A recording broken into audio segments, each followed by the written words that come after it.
राज दरबार में लोगों ने देखा कि साड़ी ही किनारी है, किनारी बीचे साड़ी है।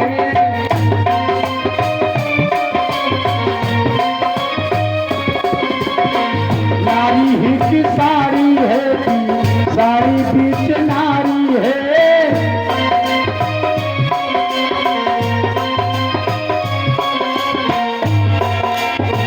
साड़ी बीच नारी है या नारी बीच साड़ी है, कि साड़ी ही की नारी है या नारी ही साड़ी है।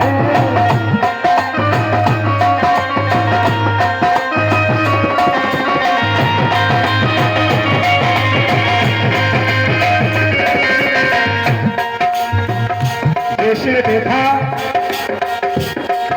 आज भगवान कर ही सदा तिनकी रखवारी, जी में बालक राखी महतारी। जैसे बालक की देख रेख छोटे से बालक की माँ करती है, इसी तरह भगवान सब की रक्षा करते हैं। बोले राधा कृष्ण कन्हैया की जय हो, बोले दाऊ जी के भैया की जय हो। आइए 2 बार भगवान नाम संकीर्तन करें। बड़ी सुंदर लीला आप लोग सुदामा जी की श्रवण करें।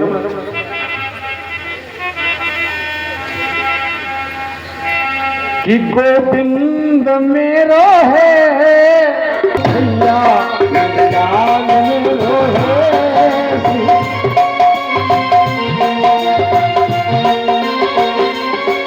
सीताऊ जी के भैया, नंदलाल मेरो है। सीताऊ जी के भैया, नंदलाल मेरो है। गोविंद मेरो है, गोपाल मेरो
कृष्ण सखा कश्चिद ब्राह्मणो ब्रह्मवित्तमाः विविक्तेन्द्रियार्थेषु प्रशांतात्मजितेन्द्रिया। भगवान वेदव्यासी ने, हाँ भाई साहब लोग शांति से बैठे।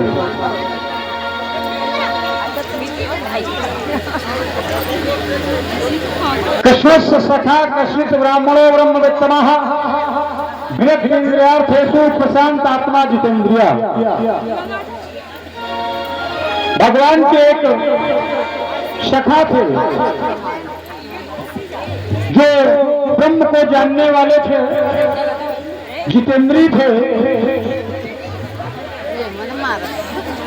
इनकी पत्नी कैसी थी? तस्य भार्या कुचेलस्य क्षमा तथा विधा।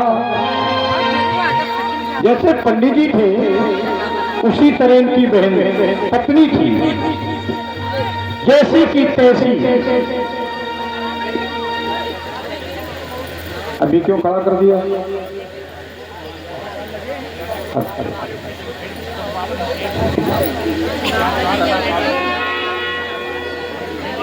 आज इनके 4 पुत्र थे।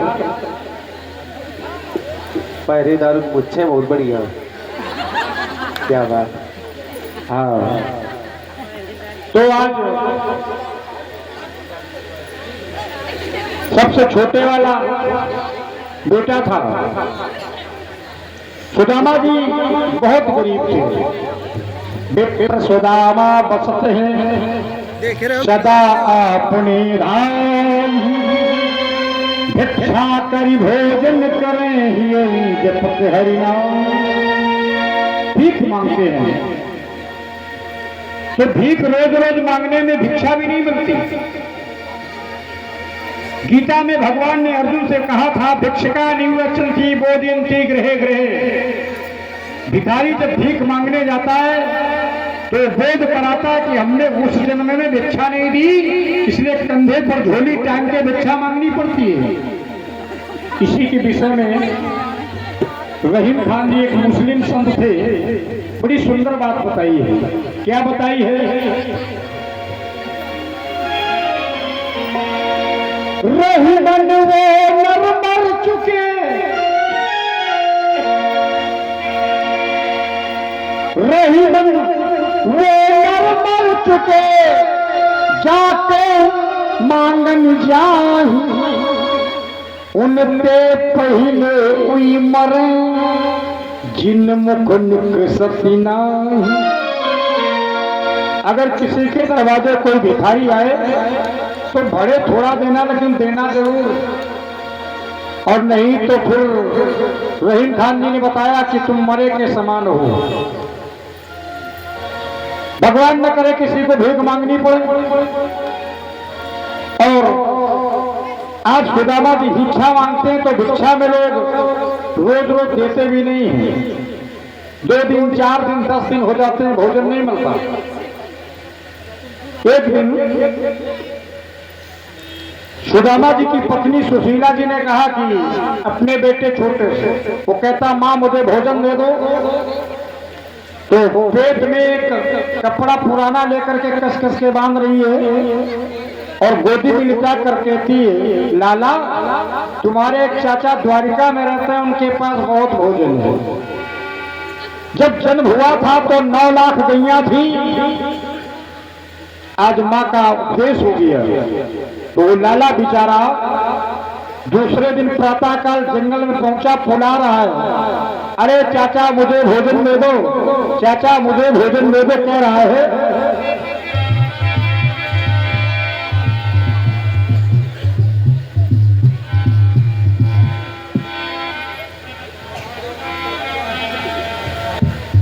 चाचा चाचा मैं भूखा हूँ, मैया ने पता बताया।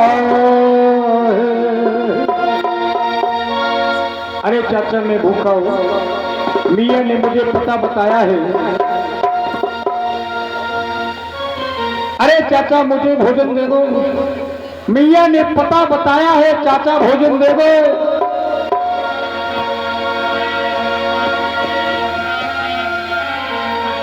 चाचा चाचा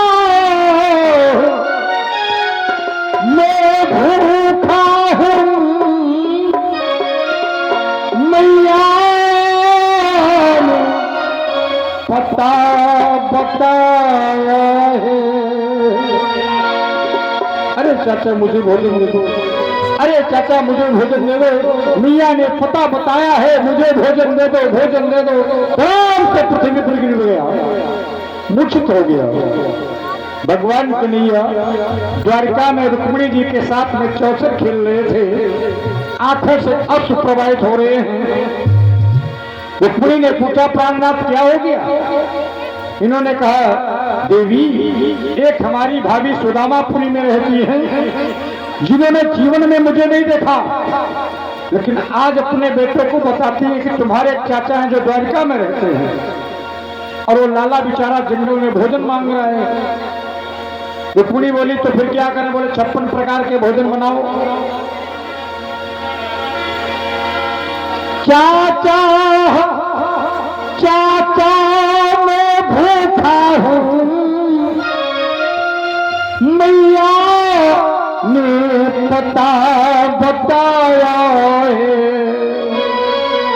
आधी रोटी के कारण चाचा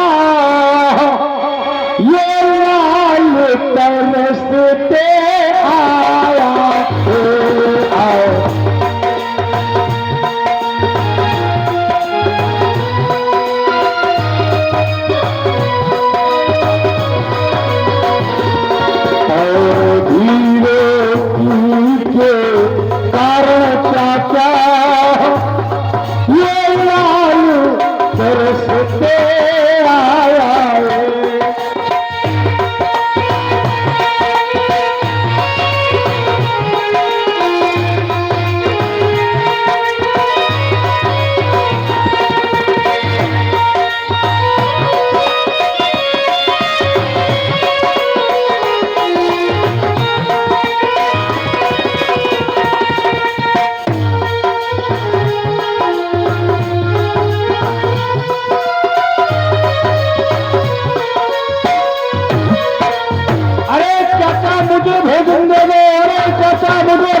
होकर पृथ्वी पर गिर पड़ता है, तब तक भगवान स्वर्ण थाल में सुंदर भोजन लेके आ जाते हैं। जैसे आप मेरा भोजन रखा, लाला भोजन कर लो। अब भोजन कर लेता है। इसने कहा चाचा प्रतिदिन मुझे ये भोजन मिलना चाहिए। बोले अवश्य, लेकिन हमारा पता किसी को मत बताना। धीरे धीरे भोजन कर रहे हैं। एक दिन पाठशाले में भगवान सत्यनारायण की सुंदर कथा थी। गुरु बाबा सभी से कह रहे थे सब लोग थोड़ा थोड़ा दुख लेना, लेकिन सुदामा के लाला से नहीं कहा गया। सुदामा का लाला बोला गुरुजी के हम भी दूध लाएंगे। गुरुजी बोले तुम्हारे बाप ने कभी दूध देखा है? सुदामा का लाला बोला हाँ सही कहते हो, हमारे बाप ने नहीं देखा, लेकिन हमारे चाचा के यहाँ मेरी माँ बताती 9 लाख गैया थी बाबानंद के यहाँ। गुरुजी ने सोचा कि शायद भाई कभी भक्तों के भगवान मिल भी जाते हैं। कहा जाओ 2 मन दूध लेकर आना। आज सुदामा का लाला दूध कहता प्रभु अरे चाचा वो 2 मन दूध तुम्हारे जिम्मेदारी पर। दूसरे दिन फिर पहुंचा, बुलाया, भोजन किया, छोटी सी चुकड़िया में दूध था। बोला चाचा तो गुरुजी ने 2 मन दूध की बात कही थी। बोले जाओ इसी में तुम्हारा पूरा हो जाएगा। फिर विद्यालय के लिए जब जा रहा था, नगर वासियों ने देखा, बोले सुदामा का लाला के 2 मन दूध लगे चलो जा रहे हो। गरीबी का हाल बहुत खराब होता है। खैर गुरुजी ने जब देखा बड़े प्रसन्न हुए और सुदामा के लाला की चुकड़िया ली तो सोने जवाहरात की हीरे की थी। गुरु बाबा ने कहा इनके यहाँ 10-10 दिन हो जाते भोजन नहीं मिलता, ये सोने की चुकड़िया कहाँ से आ गई? जरूर कुछ न कुछ में प्रभाव हो सकता है। 2 मन का एक पात्र मंगाया और जैसे चुकड़िया का दूध डालना चाहा तो भगवान का इशारा हो गया, पूरा 2 मन का पात्र फूल हो गया। चुकड़िया देख रहे थे। सुदामा का लाला बोला गुरुजी ये चुकड़िया हमारी नहीं है, चुकड़िया पर नियत मत खराब करना, ले लिया चल देता है। एक दिन मैया आज सुशीला कहती अपने बेटे से कि तुम्हें चाचा मिल गए? बोले बस। तो एक बात कहना कि हमारी मैया को भोजन कब मिलेगा? पिताजी। दूसरे दिन सुदामा का लाला पहुंचा, बुलाने लगा।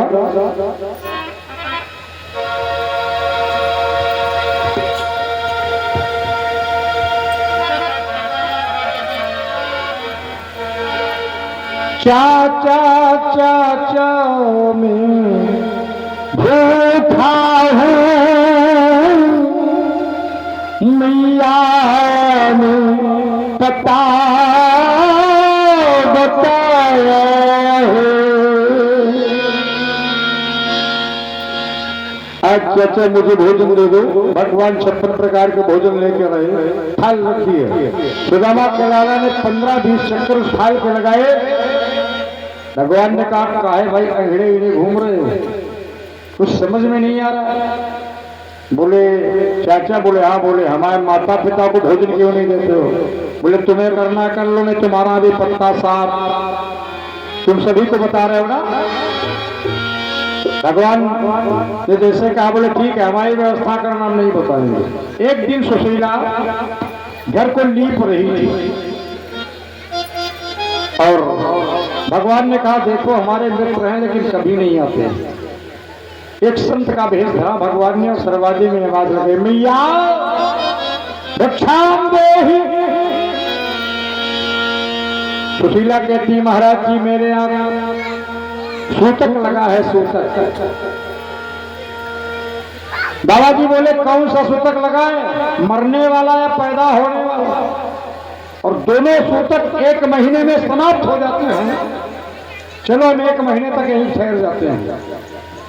सुशीला बोले नहीं महात्मन, मेरे घर में दरिद्रता नाम की देवी का जन्म हुआ है, वो कभी सूतक समाप्त नहीं हो सकता। भगवान की आंखों में अंदर आंसू प्रवाहित हो गए कि जिस ब्राह्मण ने मेरे कारण ये दरिद्रता भोग रहा है आज उसके घर का हाल क्या है। भगवान ने कहा अच्छा ठीक है, एक बात सुनो, हमने सुना है कि तुम्हारे पति के साथ वो कृष्ण संदीपन गुरु के विद्याध्ययन करते थे, पति है घर में? बोले हाँ। बोले उन्हें मत बुलाओ, उनसे पूछना तो बताएंगे। भगवान अंतर ध्यान होकर चले गए। एक दिन सुशीला कहती है स्वामी प्राणनाथ आप कभी कभी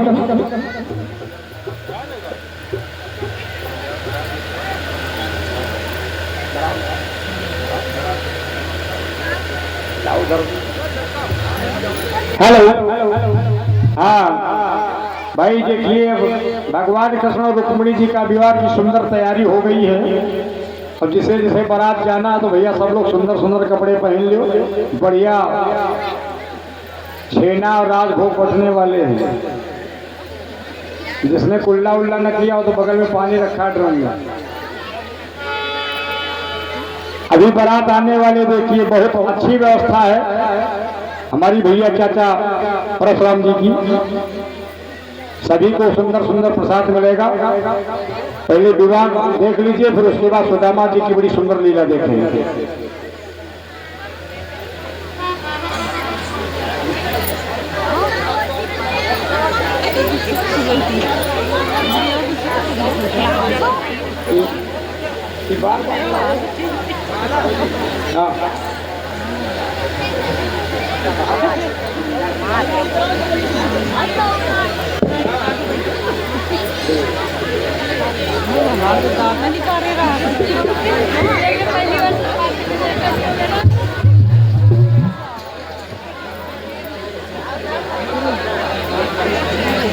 हेलो, आइए 2 बार भगवान नाम संकीर्तन करें और तब तक बारात आ रही है।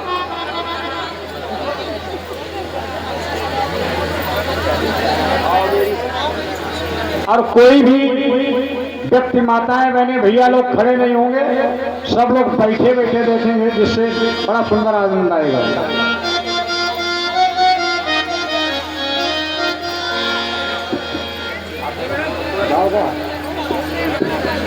हेलो,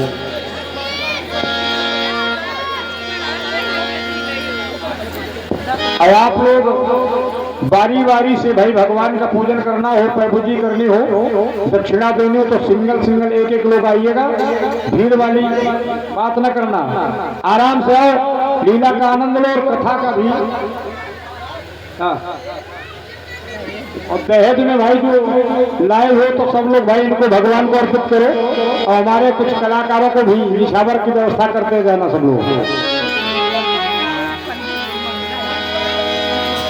और जितना दान बन सके उतना दान करना।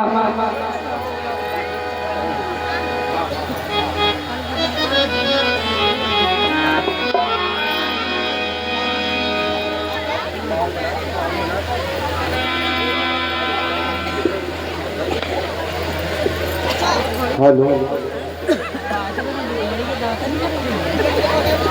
थोड़ी माई माई की आवाज बढ़ा दूंगी।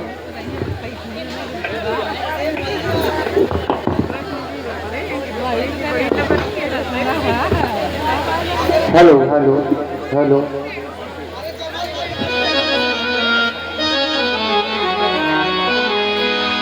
हेलो श्री राधे।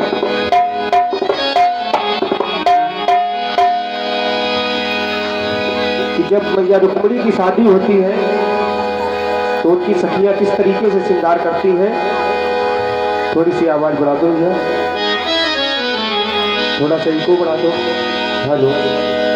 कि आओ मेरी सखियों मुझे मेहंदी लगा दो, मेहंदी लगा दो मुझे सुंदर सजा दो, मुझे श्याम सुंदर की दुल्हन बना दो, मुझे श्याम सुंदर की दुल्हन बना दो।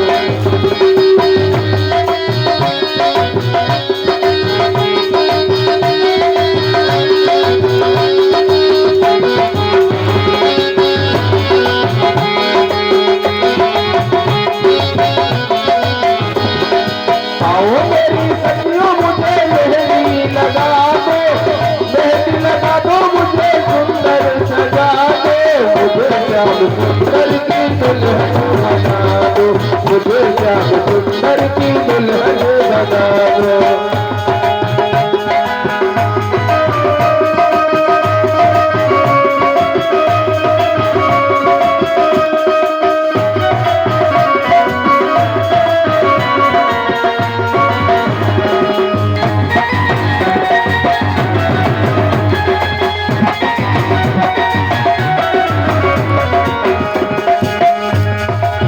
सत्संग में मेरी बातें चलाए, सत्संग में मेरी बातें चलाए,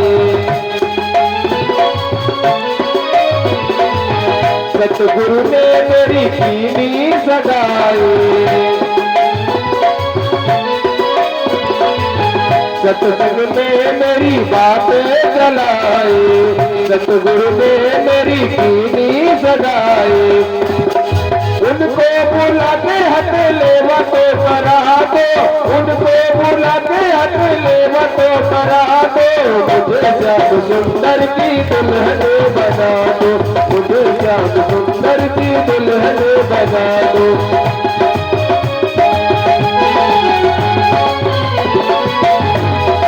आओ मेरी सखियों मुझे मेहंदी लगा दो, मेहंदी लगा दो मुझे सुंदर सजा दो, मुझे श्याम सुंदर की दुल्हन बना दो, मुझे श्याम सुंदर की दुल्हन बना दो।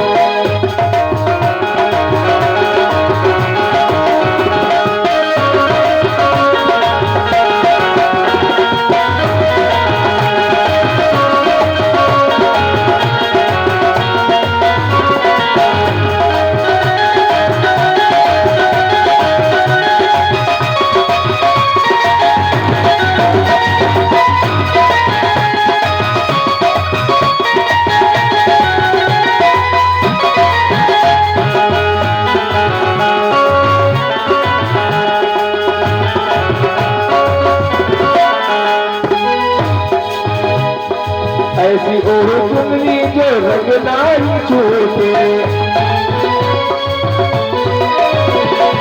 ऐसी ओढ़ चुनरी जो रंग नाई छूटे, ऐसा बरू दूल्हा जो कबहू न छूटे, ऐसी ओढ़ चुनरी जो रंग नाई छूटे, ऐसा बरू दूल्हा जो कबहू न छूटे। अटल सुहाग वाली बिंदिया लगा दो, अटल सुहाग वाली बिंदिया लगा दो, मुझे श्याम सुंदर की दुल्हन बना दो, मुझे श्याम सुंदर की दुल्हन बना दो।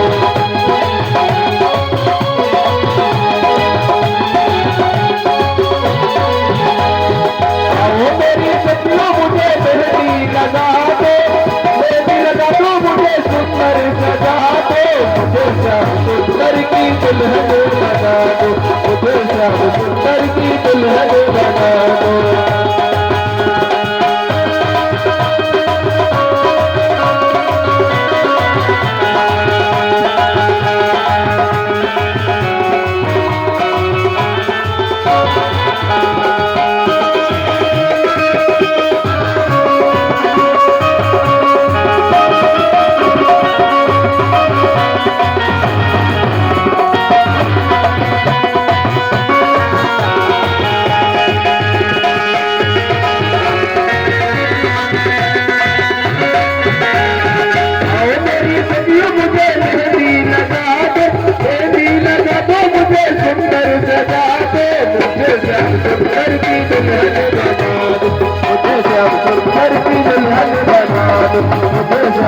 घर की दुल्हन बना।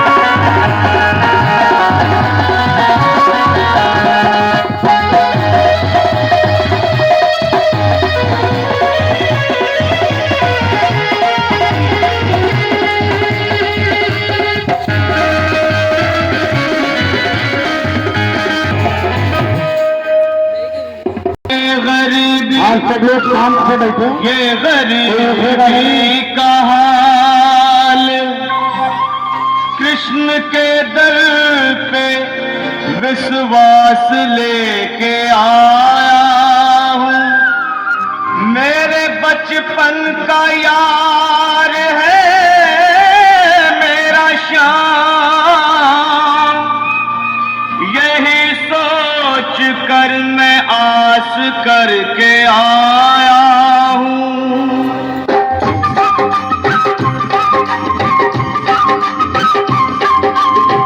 अरे द्वारपालो कन्हैया से कह दो, अरे द्वारपालो उस कन्हैया से कह दो के दर पे सुदामा गरीब आ गया है, के दर पे सुदामा गरीब आ गया है।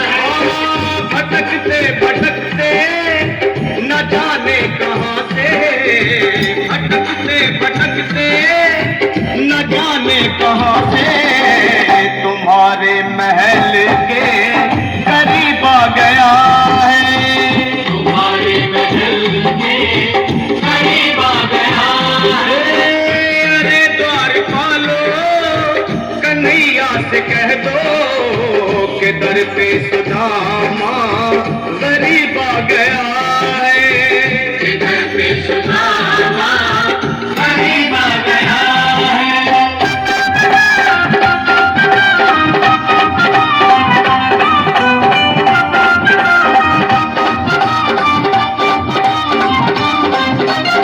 न सर पे है पगड़ी न तन पे है जामा, बता दो कन्हैया को नाम है सुदामा, बता दो कन्हैया को नाम है सुदामा, बता दो कन्हैया को नाम है सुदामा। न सर पे है पगड़ी न तन पे है जामा, बता दो कन्हैया को नाम है सुदामा हो। न सर पे है पगड़ी न तन पे है जामा, बता दो कन्हैया को नाम है सुदामा हो, बता दो कन्हैया को नाम है सुदामा। एक बार मोहन से जा करके कह दो, तुम एक बार मोहन से जा करके कह दो कि मिलने सखावत नसीब आ गया है, कि मिलने सखावत नसीब आ गया है। अरे द्वारपालो कन्हैया से कह दो कि दर पे सुदामा गरीब आ गए। सुनते ही दौड़े चले आए मोहन, लगाया गले से सुदामा को मोहन। हाँ सुनते ही दौड़े चले आए मोहन, लगाया गले से सुदामा को मोहन। हाँ लगाया गले से सुदामा को मोहन। हुआ रुक्मणी को बहुत ही अचंभा, हुआ रुक्मणी को ये मेहमान कैसा नसीब आ गया है, ये मेहमान कैसा नसीब आ गया है।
दामन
Dale,